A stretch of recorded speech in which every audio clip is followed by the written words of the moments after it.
Dimanche 27. L'enfant passait tous les jours sur son canapé ou son fauteuil après le feu. Il avait peu dormi, souffrait comme hier.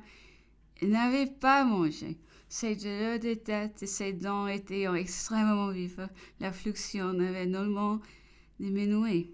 Il a repris l'usage de la flanelle et des serviettes chaudes de laver qu'il m'a dit en me voyant lui avoir fait hier tant de bien. Je me suis mise à le chauffeur et lui appliquer de nouveau. Ils sont très touchés. Laissez parfois son bras sur mon épaule, me répétant souvent, mon cher, vous me faites bien.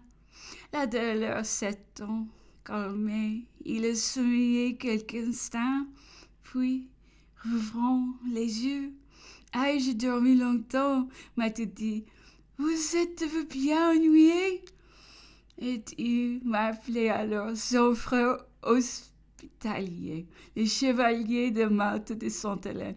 La douleur a repris plus vivement que jamais. Il a fait venir le docteur qui lui a trouvé de la fièvre. Le froid de l'éveil lui était revenu. Il s'est vu forcé de se reprocher du feu. Toutes les soirées étaient de même. Sur les 7 heures, il a parlé de se coucher. Et ne voulant pas manger, il s'est fait lui-même de l'eau panée dans laquelle il mettait du sucre, de la fleur d'orange et du pain qui lui faisait griller son valet de chambre.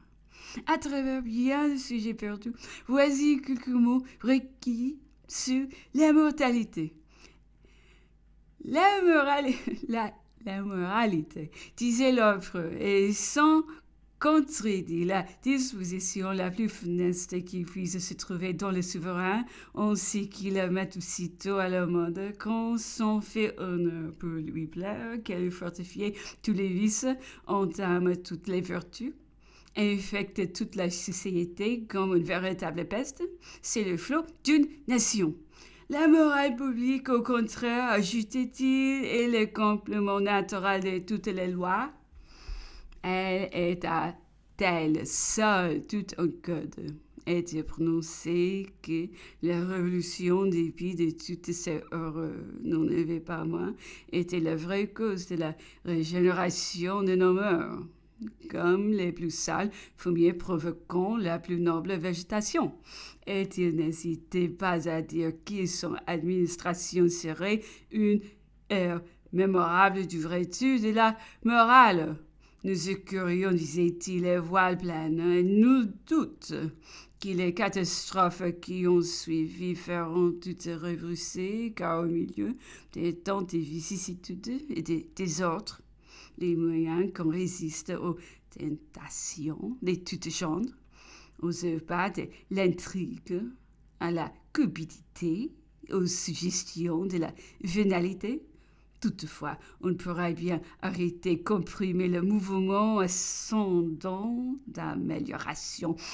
Mais nous le détruire, car la moralité publique est du domaine spécial de la raison et des lumières. Elle est leur résultat naturel, et l'on ne saurait plus faire rétrograder celle-ci peut reproduire les scandales et les turpitudes des temps passés, les consécrations des doubles adultères, les libertinages de la régence, les débauches du règne qui a suivi. Il faudrait reproduire aussi toutes les circonstances d'ailleurs, ce qui est impossible.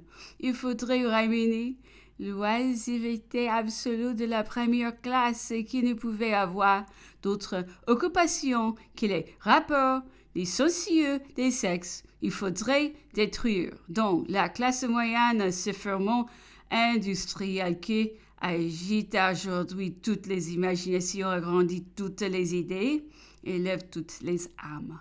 Il faudrait enfin replonger les dernières classes dans cet avilissement Et cette dégradation qui les réduisait en un être qui est de véritables bêtes des sommes. Oh, tout cela est désormais impossible. Les mœurs publiques sont donc en hausse. Et l'on peut prédire qu'elles amélioreront graduellement par tout le globe. Sur les 9 heures est déjà au lit. L'empereur demandait qu'on fît entrer tout le monde dans sa chambre. La grand-mère Richelle et sa femme étaient en tout nombre. Ils nous a gardés une demi-heure causant ses rideaux fermés.